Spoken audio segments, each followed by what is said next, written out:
Mr. Mayor, how are you, sir? Yeah, I know, I saw you.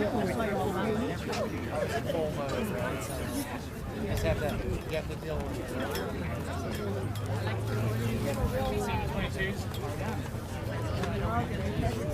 That is the last change. We will read it. Whoever shows up, great.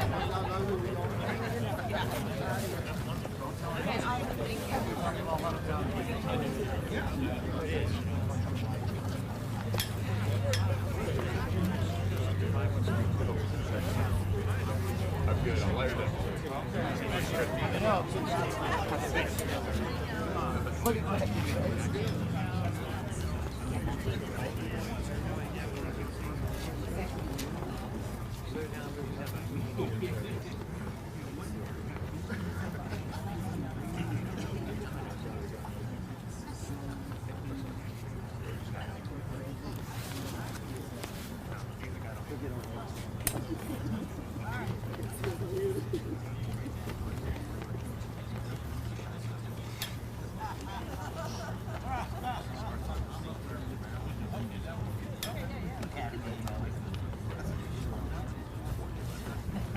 Good morning. Throughout today's ceremony, you will be prompted to stand and to sit at the appropriate times. As a reminder, during the playing of the national anthem, all military members should stand, face the flag, and render a salute. All of our civilian guests should stand also and are recommended to place their right hand over their heart. Ladies and gentlemen, on behalf of the 1st Special Operations Wing and all of us who serve, thank you for attending the commemoration of the 75th anniversary of Operation Thursday. Please stand for the presentation of the colors, singing of the national anthem, and the invocation.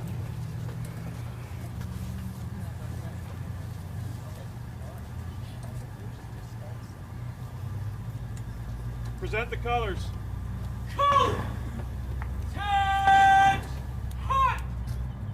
Right shoulder! Halt!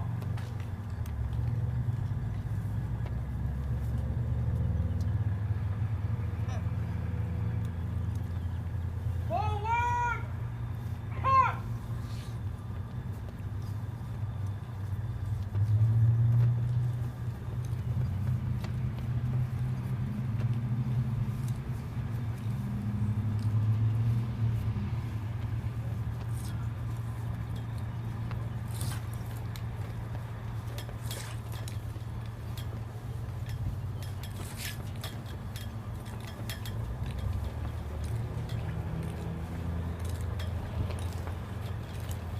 Left the boat!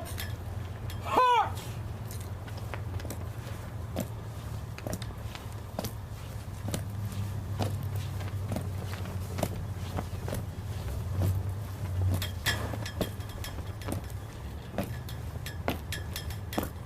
Cool! Halt! Breathe in! Halt! Oh, say, can you see by the dawn's early light what so proudly we've held at the twilight's last gleaming, whose broad stripes and bright stars through the perilous fight o'er the ramparts we watched, her words so gallantly streaming, and the rockets regulate, the bombs are bursting in it, gave proof through the night that our flag was still there. Oh, say, does that star-spangled banner yet wave o'er the land of the free and the home of the brave? Right shoulder! Halt!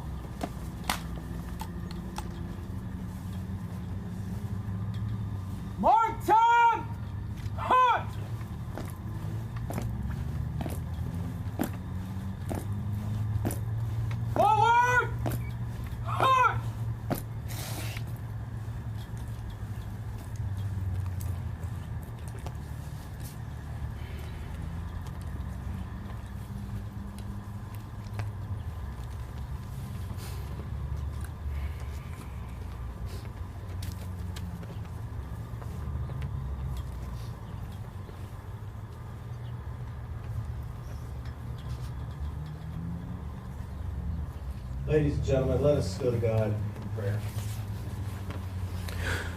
Holy God, we thank you so much for the beauty of this day. Father, thank you for our blessings, for our country that's founded on liberty, for the voice that we have in its government, for people who will defend it with their life. Father, we stand in the company of such men and women in this ceremony today. We thank you for their service and their leadership. We ask your blessings to be upon them. Endow each of us with courage and strength that we may stand alert like those of Operation Thursday, like they did to affirm the ideals for which others have sacrificed and exalt the memory of their commitment to our nation. Bless us, O Lord, to be faithful to each other, our friends and family, in this great nation we serve. We pray all of these things in your holy name. Amen. Please be seated. Thank you, Chaplain Coburn, Airman First Class Bravo, and the Hurlburt Field Honor Guard. I am Major Kyle McClure from the 15th Special Operations Squadron. And I am Captain Allie Zillweger from the 319th Special Operations Squadron.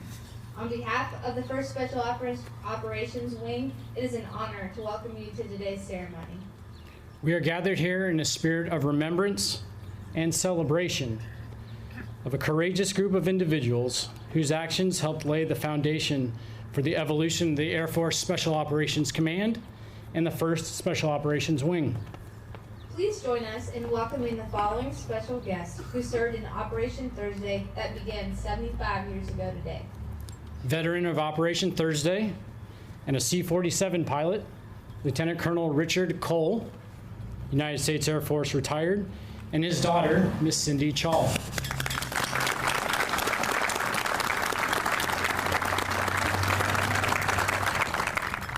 Veteran of Operation Thursday and enlisted L-5 pilot, Senior Master Sergeant William Cartwright, United States Air Force retired, and his longtime friend, Mr. James Diddy.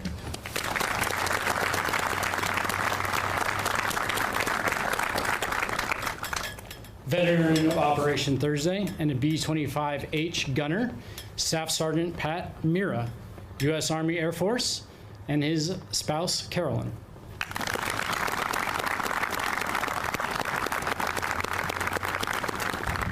Author of Project 9, The Birth of the Air Commandos in World War II, Dr. Dennis Okerstrom and his spouse, Jeanette.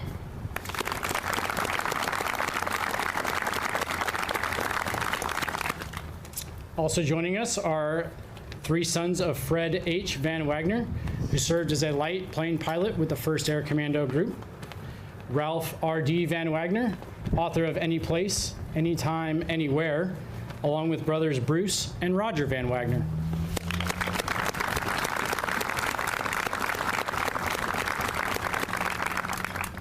We are also honored to have several other distinguished guests with us today. Hold your applause until they have all been recognized. From the Air Force Special Operations Command Team, the commander and keynote speaker, Lieutenant General Marshall B. Webb and his spouse, Donna. The Deputy Commander, Major General Vincent Becklin. The Command Chief, Chief Master Sergeant Gregory Smith and his spouse, Tina. Mobilization Assistant to the Commander, Major General James Scanlon. The Executive Director, Mr. Don Plater. Spouse of Brigadier General William Holt, Special Assistant to the Commander, Ms. Jan Holt.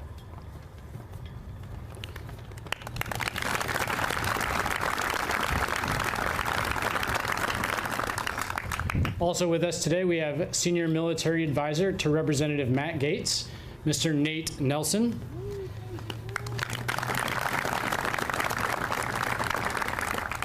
Mayor of Fort Walton Beach, the Honorable Dick Reinierson and his spouse Janie.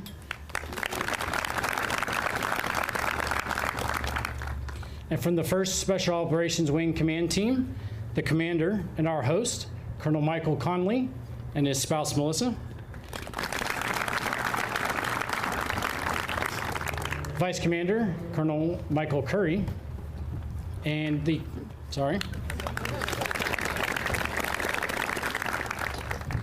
Command Chief, Chief Master Sergeant William Adams III.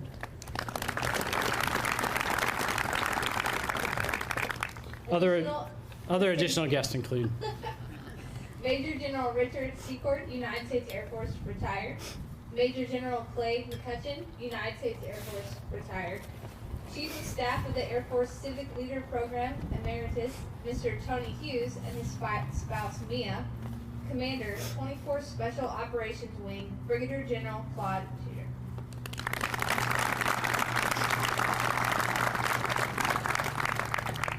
Along with us today, Chief Master Sergeant Wayne Norrad, United States Air Force, retired. Chief Master Sergeant Bill Tuner, United States Air Force, retired.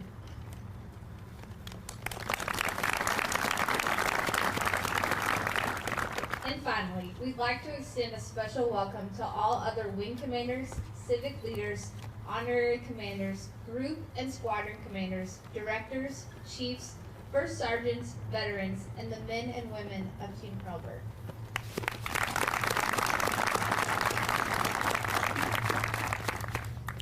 Operation Thursday served as a foundational event for the Air Force.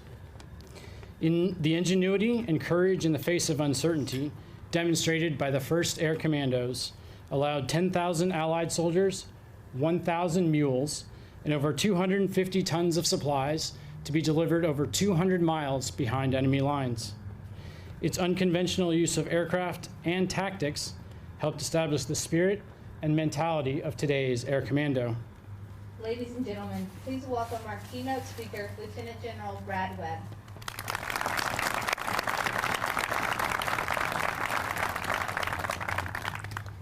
Well, good morning, Air Commandos. Seasoned and maybe less seasoned. Wes, I'm taking my cue from you. If it gets too chilly over there, give me the signal, okay? Thank you. So welcome to what is absolutely a very historic day, March 5th, 75 years ago, Operation Thursday. We already heard of our special guest we have in attendance, Operation Thursday veteran, C-47 hump pilot. And oh, by the way, he did this other thing, you know, with Jimmy Doolittle, you may have heard of the Doolittle Raiders. Lieutenant Colonel Dick Cole is with us today. 1st Air Commando Group veteran, enlisted L5 pilot, Senior Master Sergeant Bill Cartwright, and B-25 aerial gunner, Operation Thursday veteran, Staff Sergeant Pat Murray. We, all us Air Commandos, embrace you here today as you symbolically link your accomplishments officially with us today. Because of you, you are us and we are you. Thank you for being our pathfinders. Folks, today I want to talk about a concept. It's called the Big Mish. In my day, when I was a captain, Air Commando, the Big Mish, short for the Big Mission, was this concept. It was about unique aircraft. It was about unique locations. It was about a unique culture, the ability to think outside the box. It was about airmen that were willing to test out new technology, test out new tactics, techniques, and procedures. But there was also this, the excitement, the butterflies, the introspection that comes with the Big Mish. We're all human. We feel the same anticipation when we go on the Big Mish as these original Air Commandos did 75 years ago.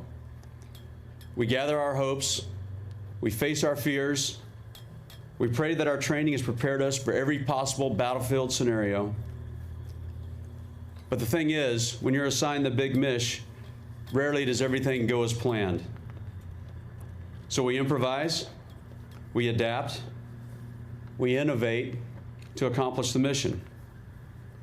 And finally, there's this, that persistent prayer that we utter, the please don't let me let down my teammates. For me, I've had several of what I would consider the Big Mish. Opening night of Operation Iraqi Freedom. I was a squadron commander, charged with an 8-ship helicopter assault into Al-Fa Peninsula at the tip of Iraq. Seizing that terrain was the signal for the advance of forces to leave the line of departure and head north towards Baghdad. Of course, it was black, dark night.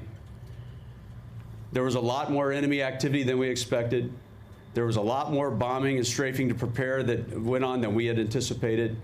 And in the confusion, there was a lot of helicopters that ended up in spaces they weren't supposed to be as we got behind timeline.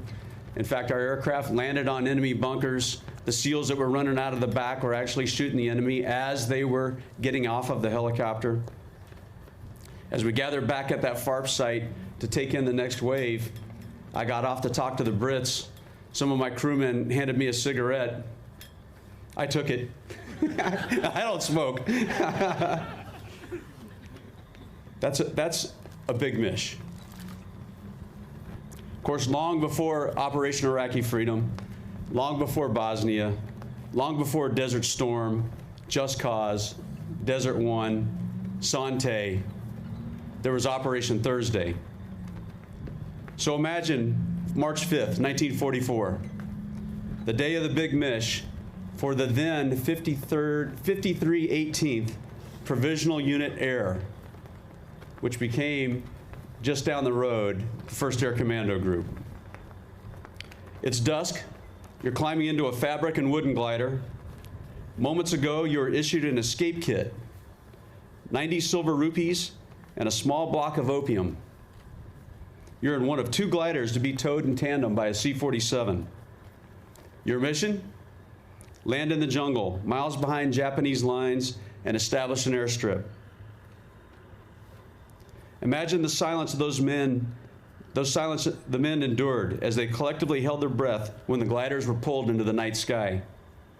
And then again when the tow line was released and released them into an unknown jungle clearing below. With the words of Colonel Cochrane resonating in their minds. And I quote, "Nothing you've ever done, nothing you're ever going to do counts now. Only the next few hours. Tonight, you're going to find your souls." Then the silence is broken by the deafening sound as the overloaded gliders crash in the jungle. And it's in that chaos that it's immediately apparent, just as it has been repeated over the generations, the mission wouldn't execute exactly as planned. The Air Commandos immediately encountered 2 distinct problems. Number 1, Broadway is nothing like they imagined. Deep ruts, tree trunks, water buffalo holes, all masked by high grass. Broadway was not suitable for landing. Number 2, a relentless wave of gliders was on their way with no immediate way to stop them. And so it's in this moment, Air Commandos, when unforeseen circumstances threaten mission failure. It is in these moments in particular that Air Commandos proved their worth. Knowing that there was no turning back, they did what was required to accomplish the mission with determination, grit, and ingenuity. By moonlight, Colonel Allison quickly and deliberately rearranged the smudge pots to disperse the glider landings. Corporal True dodged incoming gliders and tow lines to fix the only radio that could have sent the code word to halt the next wave of gliders. Second Lieutenant Brackett, who led the effort to open Broadway using only a bulldozer on site. Using every available body, they filled the ruts to flatten the ground and even improvised by creating a crude grader with teak wood logs to level the earth. Through that combined effort, they cleared and lit a 4,700-foot airstrip the very next night. Then Operation Thursday kicked into high gear. Despite these setbacks, Operation Thursday was hugely successful. Through the entire operation, Air Commandos delivered over 7,000 people and 400,000 pounds of supplies onto Broadway. And oh, by the way, and you can see it in your program, the many firsts of the 1st Air Commando Group, they proved out a future warfare concept. Operation Thursday is acknowledged as the first Allied air invasion in military history. It also greatly informed the glider assault aspect of the Normandy D-Day invasion, which took place mere months later. Operation Thursday and the 5318th Provisional Unit Air / 1st Air Commando Group laid the capstone for what is AFSOC today. This is a legacy of facing the unknown, overcoming fears, and overcoming challenges with adaptability and innovation. Knowing there is a way, we will find it. We continue this legacy today and every day. So again, Air Commando veterans, you are our pathfinders, you are us. Operation Thursday was the original SOF Big Mish, but it wasn't the last. Everyone in this audience has lived the Big Mish, and frankly, you live it multiple times each week. A couple of examples. Erbil, 2014. After being out of Iraq for 3 years, ISIS overtook large swaths of Iraq, and we were required to go back. It's a different time, a different problem set, but the same mission. Infill into a hostile location to disrupt, deny, and destroy enemy operations. Unable to gather critical details about the airfield, again, you face the unknown. Is the airfield suitable? Will there be fuel? What threats will we encounter? Despite the unknown and under the cover of darkness, 2 C-146s with joint partners landed in northern Iraq. The first aircraft, unique aircraft, in the new fight, landing behind enemy lines, just as our predecessors had done before us in the jungles of Burma. Story number 2, Kobani LZ, 2016. An isolated SOF team on the Turkey-Syria border needed constant resupply, but without a fixed-wing airfield. So what did we do? We made one. CV-22 infield an 8-man special tactics team, completed a landing zone survey. Talons weaved through a SAM weapons engagement zone and delivered 6 personnel and 12,000 pounds of equipment. Not the first airfield we've carved into the earth at an inconvenient time or an inconvenient place. And finally, there's Afghanistan, currently. Very recently in Afghanistan, Air Commandos executed a highly complex mission in a single period of darkness with little notice. Again, Combat Talons opened an intermediate staging location in support of a direct action mission. After the infill, helicopters medevaced a casualty to a staging location. Special Operations medical teams provided life-saving surgery on board the Talon en route back to Bagram. Special Tactics Airmen controlled the stack. U-28s provided overwatch. Gunships destroyed enemy positions. A near-perfect plan and near-perfect execution. Operation Thursday provided concepts that you and I have perfected over the years and execute on a daily basis around the globe.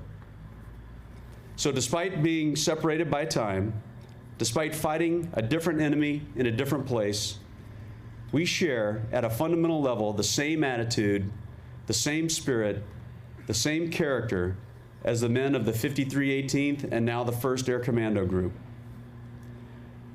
We modern-day Air Commandos are extremely proud of our legacy to you all, our heroes. Dick, Bill, Pat, we're absolutely thrilled that you are here today to celebrate the 75th anniversary of this important day for Air Commandos. We've learned much from you. We are you, 75 years later. We will continue to follow your example, to be ready today, relevant tomorrow, and resilient always. Any place, anytime, anywhere. Thank you.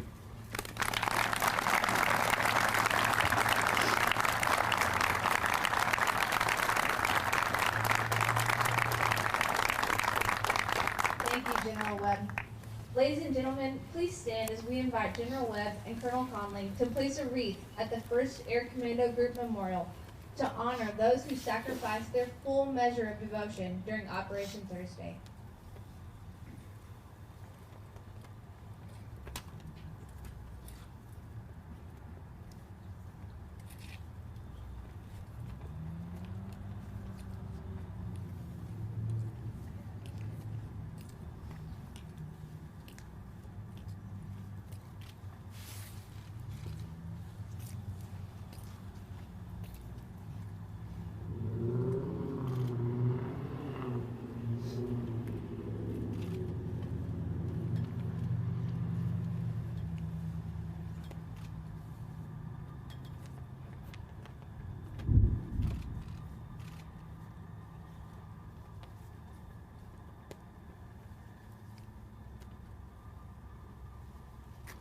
This wreath is placed in solemn gratitude of the Air Commandos who have come before us and perished while defending the liberties of our nation and the world.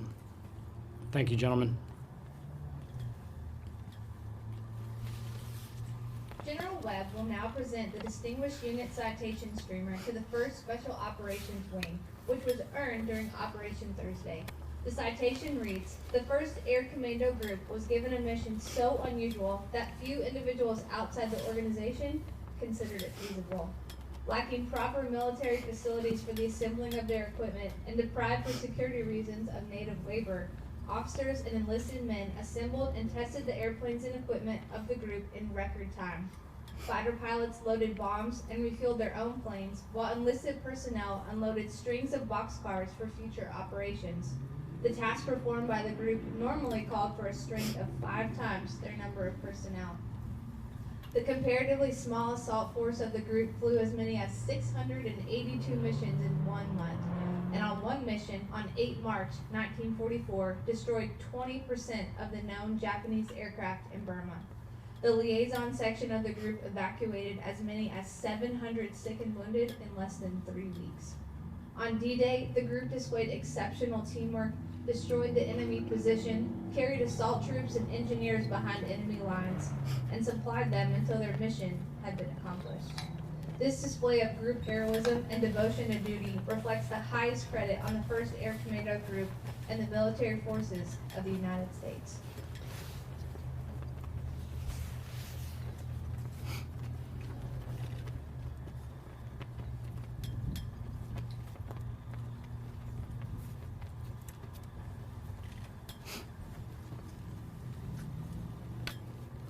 Ladies and gentlemen, please be seated.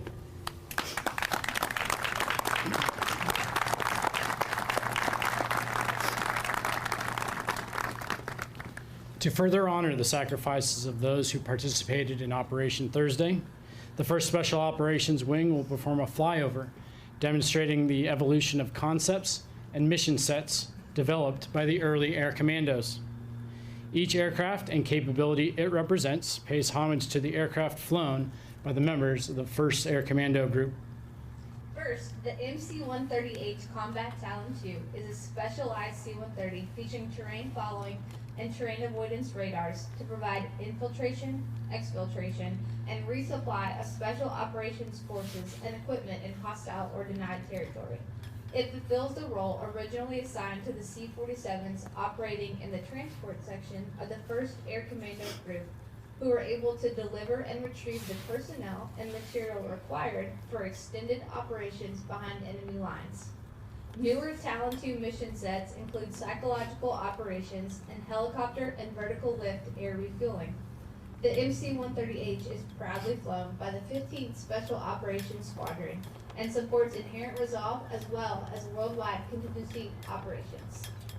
Next, the AC-130U Spooky 2 is a heavily armed, side-firing attack aircraft featuring sophisticated sensors, navigation, and fire control systems to provide immediate surgical fire or area suppression during extended loiter periods, both at night and in adverse weather. Its Operation Thursday legacy equivalent is the B-25H Mitchell bomber, whose role was to support ground force movements, as well as harass and degrade enemy capabilities.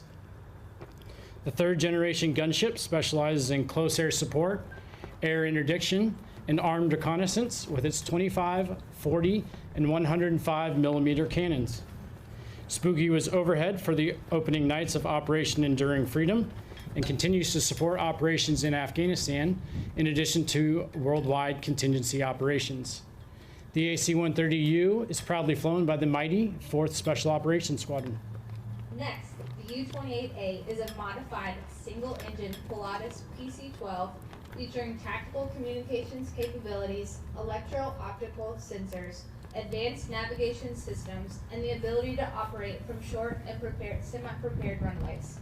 Its Operation Thursday legacy equivalent is the L-5 Vigilant light reconnaissance aircraft, which specialized in operations from unimproved airfields and was used for mission sets from aerial photography to medical evacuation. Today, the U-28A provides manned, fixed-wing, tactical airborne ISR support to humanitarian operations, search and rescue, and conventional and special operations missions.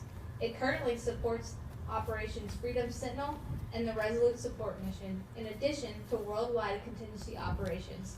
The U-28 is proudly flown by the 34th and 319th Special Operations Squadrons. Next, the CV-22 Osprey is a tilt-rotor aircraft that combines vertical takeoff, hover, and vertical landing qualities of a helicopter with the long range, fuel efficiency, and speed of a turboprop aircraft. Its mission is to conduct long-range infiltration, exfiltration, and resupply of Special Operations Forces.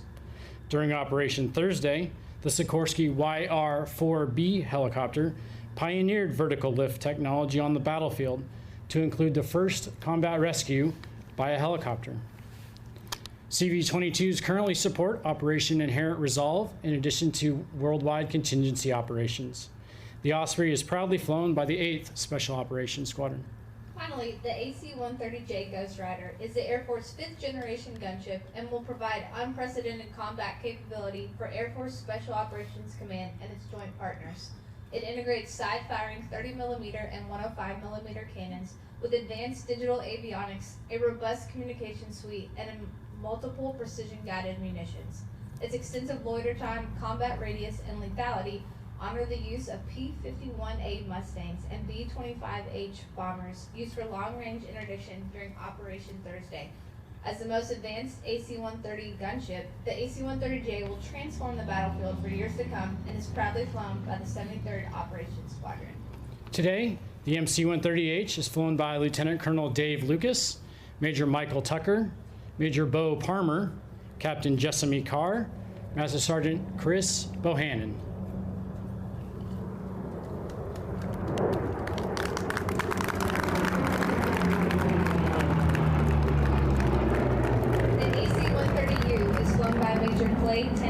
Major Ryan Whitehead, Major Chris Morrison, Captain Jordan Webb.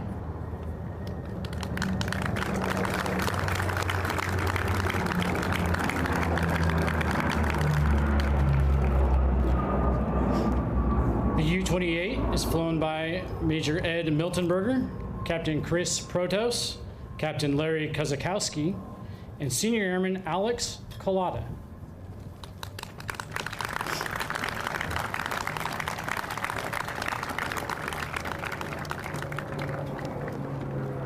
The CV-22 is flown by Major Heidi Harker, Captain Jeffrey Horniman, Staff Sergeant Corey Bashan, and Senior Airman Jonathan Ring.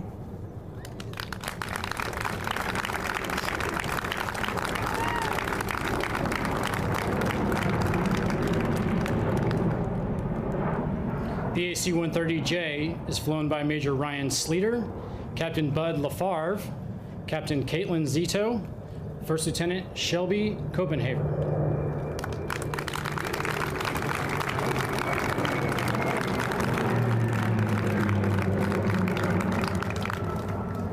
This commemoration ceremony is only a small token of the heartfelt appreciation we feel for the members of the 1st Air Commando Group who paved the way for the organization that stands before you. The 1st Special Operations Wing proudly carries forward the legacy of Operation Thursday and the 1st Air Commando Group. Any place, anytime, anywhere. Please stand for the playing of the Air Force song.